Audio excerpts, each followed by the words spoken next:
Good night, and tonight we're here in Decatur, Georgia, United States, 1524 LaVista Drive. And we're continuing tonight with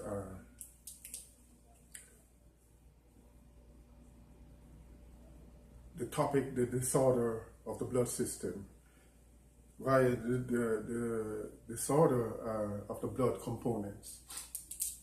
Once again, I'm yours truly, Dolphy Gilpin, and I'll be bringing you this short video lecture tonight. All right,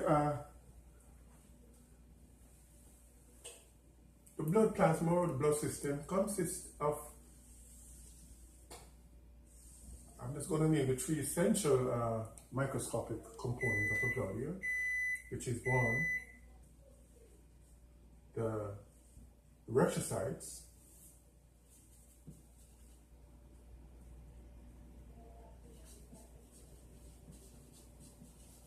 or red blood cells, RBC. A little bit bigger here we draw the white blood cells, or leukocytes.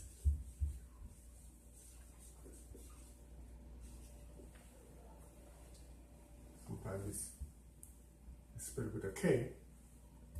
And in between there is the platelets.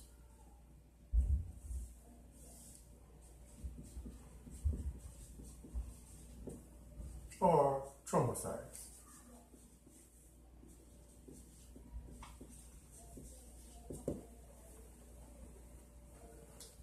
Now we have, let's start off with the disorders due to an increase in the amount of, say, erythrocytes in the blood.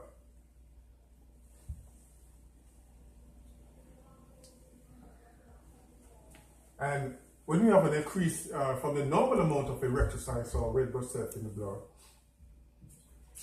we call that erythrocytosis.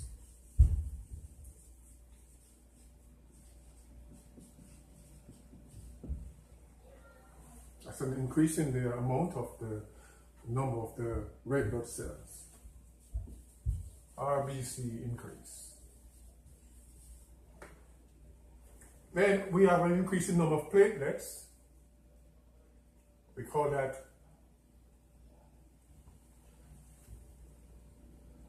thrombocytes,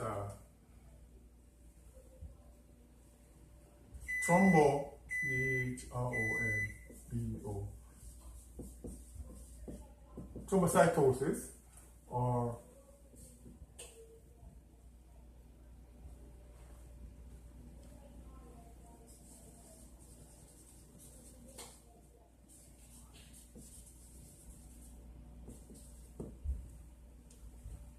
thrombocythemia. And finally, an increase in the number of white blood cells we call leukocytosis.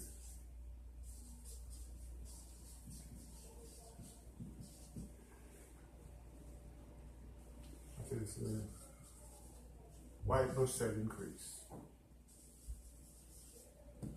Okay, so this is one. These are some disorders of the blood system caused by an increase in the amount of circulatory microscopic components, red blood cell, white blood cell, and platelets. Furthermore, we have in this erythrocytosis, what we have is one, primary erythrocytosis,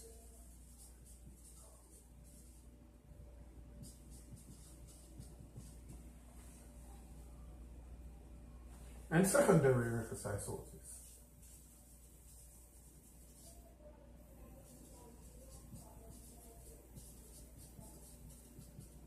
In secondary erythrocytosis, which is an increase in the red blood cells, only the red blood cells are increased, only. In primary erythrocytosis, or another word is like polycythemia,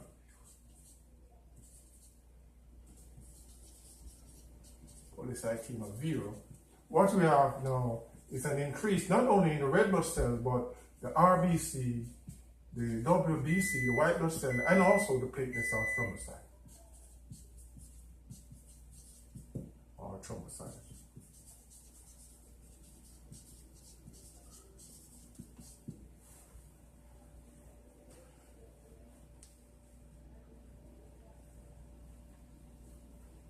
Now, secondly, now we look at the disorder of the blood system due to now a decrease in the amount of circulatory blood components. And yesterday, our previous lecture, we had sickle cell anemia. So we just had anemia as one, in which sickle cell anemia is a specific type of anemia, whereby the erythrocytes take on a sickle cell shape due to the hemoglobin sickle causing the erythrocyte to form that shape. But anemia is one, a decrease in the blood erythrocytes. And then we have another name is electropenia. This terminology is relatively not used, but it also exists, and in other cases you have erythrocytopenia.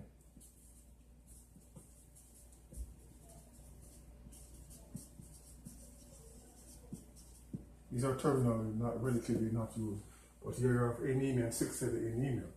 Now another one would be the decrease in the number of white blood cells we call now thrombocytopenia.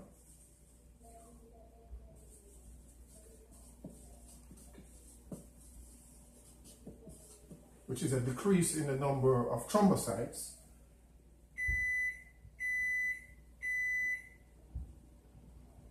Or platelets. Platelets decrease. Or thrombocytes. Huh? And a decrease in the number now of white blood cells, WBC decrease. And that's called now leukopenia.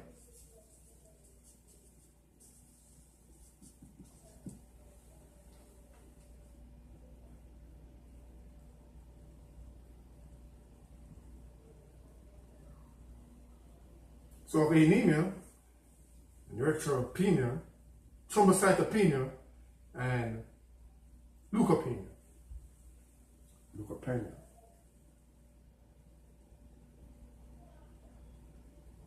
So we'll be looking from a differential perspective of these various disorder of the blood system caused by the decrease in the microscopic blood components, namely the white blood cell, red blood cell, and the platelets, and also from the increasing perspective when the red blood cell, the white blood cell, and the platelets are increased. Now we also have what we call pancytopenia, whereby where we have all the circulating components are increased, the RBC, the WBC, and the platelets or thrombocytes. Call that pancytopenia, and we have what we call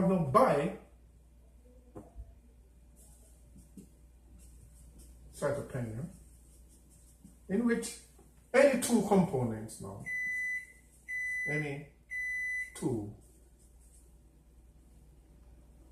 components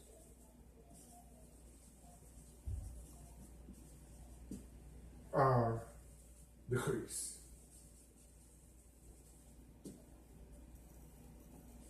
Any two, that could be RBC, WBC, or RBC and platelets, or WBC and platelets, any two. Call that bicytopenia. You have pancytopenia, in which all three components, RBC, WBC, and platelets are decreased. So we have looked at now disorders due to an increase in the amount of circulatory blood components, and from the perspective of a decrease in the amount of circulating blood components. But we'll be looking at these from a differential perspective when we differentiate each individual disorder, and we will elaborate more on, say, erythrocytosis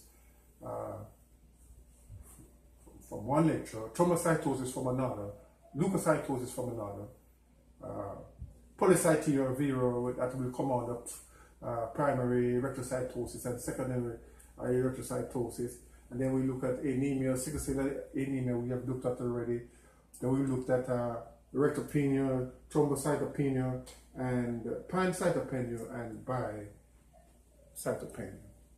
So we'll just take a break and we'll return with a differentiated analysis of these various disorders from an individual increase perspective.